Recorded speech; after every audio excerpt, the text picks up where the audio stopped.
Hey guys, welcome back to Freedom at a Budget, and today I'm telling the story of how my car was repossessed. It's not a fun subject that I talk about it. It's something that a lot of people don't know about me, and it's something that I've thought that I need to be real with you guys about and tell you about. Just kind of show that, you know what, we all make money mistakes and it happens and we can move on from them. We can learn from them and we can grow from them. So about maybe 5 years ago, 5 or 6 years ago, no, maybe 3 or 4 years ago. We'll say 4. We'll just go with that. About 4 years ago, I was about mid in my car payments and things were going fine, I guess. And one day I went out to work and I usually always parked in the same spot. If someone was parked in my spot, then I would park in guest parking, but that happened like twice a year. So I walk out to my door, my car's not there. And I'm like, did I park in the guest spot? I don't remember someone being in my spot when I came home, but it's early in the morning, so I was like, let me go check the guest parking lot. It's not there. I'm like, what the heck is going on? Where is my car? So I called 911 or I didn't call,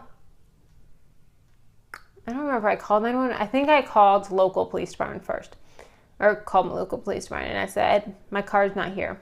I don't know what's going on, but my car is gone. And she looked it up in the system, asked me for my address, my full name and everything, and she said, ma'am, your car has been repossessed. And I was like, you've got to be kidding me. My stomach just sunk.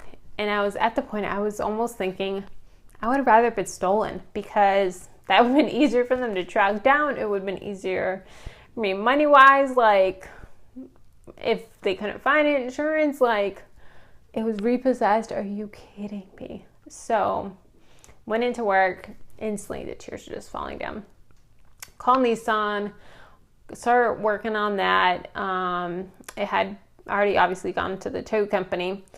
And they said, all right, for you to get it out, you have to do this, this, and this. And you have to get up current on your car payments. You have to pay fees, and you're going to have to pay the tow truck drivers and all this other stuff to get it out.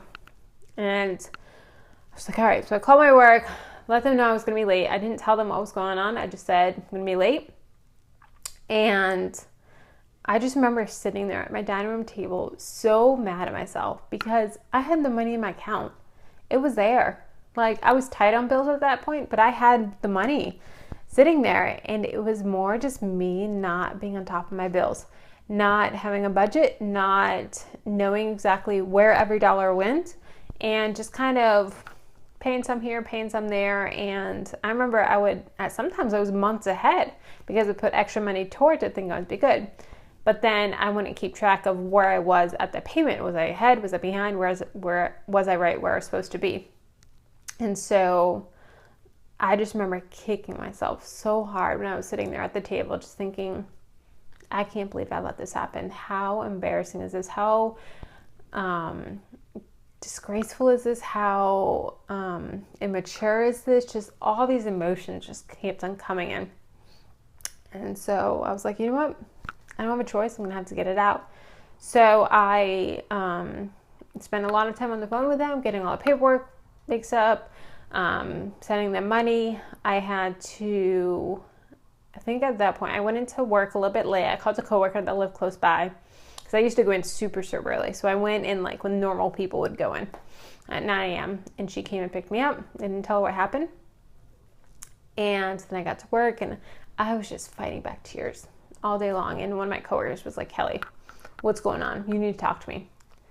Couldn't even get the words out. I was just a wreck. And she said, you need to go talk to Scott, the owner of the company. It's a small family-owned company, the job that I worked for at that time. And so I said, I know, I've got to do it because I had some money in savings, but I didn't have to cover the backlog. But when they do that, they make you pay fees and they make you pay like certain months in advance and different things. So I didn't have that extra chunk of money plus the fees to get the car out of the tow company. And so I had to go in and talk to him and just I remember looking at him and just tears running down my face. He's like, what is going on? And I said, I got to borrow. My car was repossessed this morning and I don't know what to do and this and that. And he ended up giving me a pay advance. And they just took it out of my checks going forward, which is so gracious of them.